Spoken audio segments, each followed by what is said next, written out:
Hello students, welcome back on Mohari Devi Tapadia Girls College YouTube channel. In this class, I am going to progress a poem, and the poem name is Elegy Written in Country Churchyard, which is written by the great poet Thomas Gray.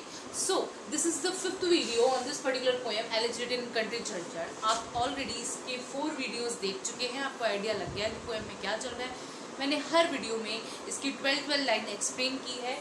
आज भी हम 12 line discuss करेंगे इस पर. तो आपको ये पता चल गया कि इसमें डिस्क्रिमिनेशन दिखाया जा रहा है between poor and rich people. So आप वो 4 वीडियोस देखें, उसके बाद ये 5th वीडियो पे आए. देखते हैं इसमें क्या है. But knowledge to their eyes her ample page, rich with the spoils of the time did never unroll. Chill penury repressed their noble rage and froze the genial current of the soul. Full many a dream of purest ray sinner. The dark unfathomed caves of ocean bear. Full many a flower is born to blush unseen and waste its sweetness on the desert air. Some village Hampton that with dauntless breast the little talent of his fields withstood. Some mute inglorious Milton here may rest. Some Cromwell guiltless of his country blood. अब देखो ये जो lines है 12 lines, इनमें क्या बताया गया है.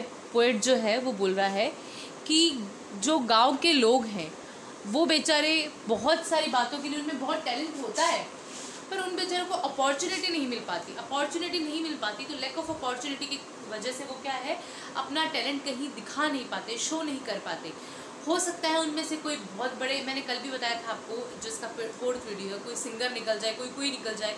तो बहुत टैलेंटेड लोगों में भरा हुआ है. और अब भी ऐसा होता है कि अगर आप गांव में जाओगे तो आपको बहुत सारे गांव के लोग टैलेंटेड मिल जाएंगे, पर या तो उनकी जो पॉवर्टी है वो उनको रिप्रेस कर देती है, दबा देती है कि वो कहीं अपना टैलेंट शो नहीं कर सकते, या उनको ऐसी कोई अपॉर्चुनिटी मिलती ही नहीं है कि वो अपना टैलेंट कहीं दिखा सके, जैसे कि सिटी के लोगों को या पैसे वाले लोगों को मिल जाती है. तो सेम चीज़ इसमें बताई गई है.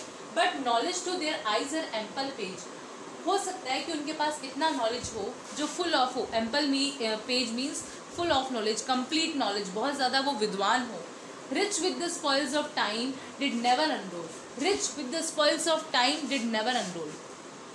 वो बोल रहे हैं कि रिच मतलब ये ऐसे बोलना चाह रहे हैं कि इनको हो सकता है कि इनके पास बहुत एम्पल पेज मीन्स बहुत नॉलेज हो, बट इन्होंने अपना टाइम स्पॉइल कर दिया क्योंकि इनको कभी भी अपॉर्चुनिटी नहीं मिली, चांस ही नहीं मिला अपना टैलेंट शो करने का. Rich with the spoils of time did never unroll.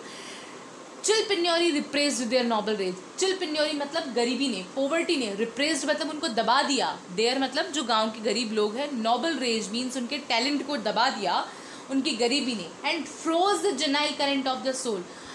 और उनको गरीबी ने दबा दिया, और उसके अलावा उनके जो भी जनरल व्यूज़ थे या उनके पास जो भी जनरल नॉलेज था ऑफ द सोल, उनकी सोल का, वो सब क्या हो गया, वहीं जो है रुक के रह गया, या फिर वहीं टिका रह गया, बर्बाद हो गया. कहने का मतलब इन 4 लाइन में यही है कि जो गांव के लोग हैं उनके पास बहुत नॉलेज है, पर उनको अपना नॉलेज शो करने का कहीं टाइम नहीं मिला. और तो और उनकी चिल पेन्योरी मीन्स गरीबी ने उनको रिप्रेस कर दिया, दबा दिया उनके नोबल रेज को. And froze the genial current of the soul means उनका जो जेनाइल करंट मीन्स जो जनरल नॉलेज था उनकी सोल का, वो भी वहीं रुक गया. फिर है full many a dream of purest ray सिनर, the dark unfathomed caves of ocean bear. बाद में बोल रहे हैं फुल मैनी अ ड्रीम मतलब कितने भी असंख्य मोती, ऑफ प्योरेस्ट रे सिनर, the dark unfathomed caves of the ocean bear. अगर बहुत सारे प्योर मोती जो हैं वो अगर एकदम डार्क समुद्र के नीचे ही रह जाएं तो उनका क्या मीनिंग है.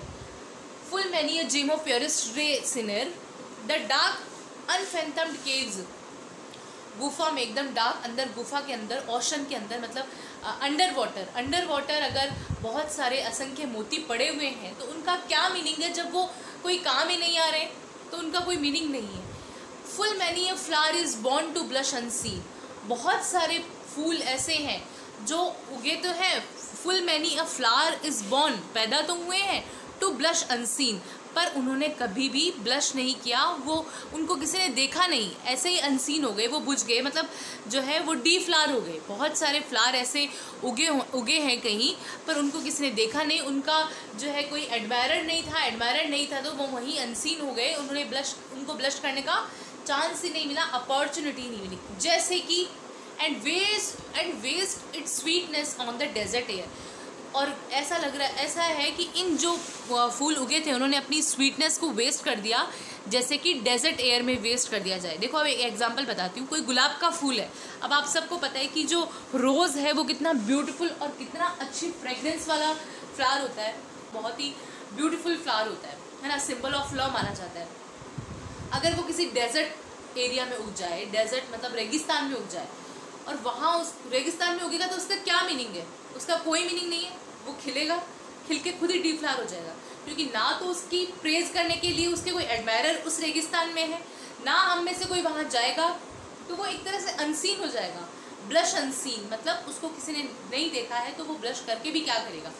तो ऐसे ही बेचारे गाँव के लोग हैं जिनमें टैलेंट खूब है, बट उनको देखने के लिए कोई आया ही नहीं। उन्होंने अपना जो है टैलेंट छुपा के रखा है, चाहे वो लैक ऑफ अपॉर्चुनिटी हो या लैक ऑफ एजुकेशन हो या लैक ऑफ वेल्थ, तो कुछ भी हो, रीज़न कुछ भी रहा हो, बट उनकी जो टैलेंट है वो ऐसे ही दब गई है जैसे कि कोई रेगिस्तान में फूल खिले और वो जो है वहाँ पे खिल के खुद ही डिफ्लावर हो जाए, जिसका कोई भी एडमायरर नहीं हो।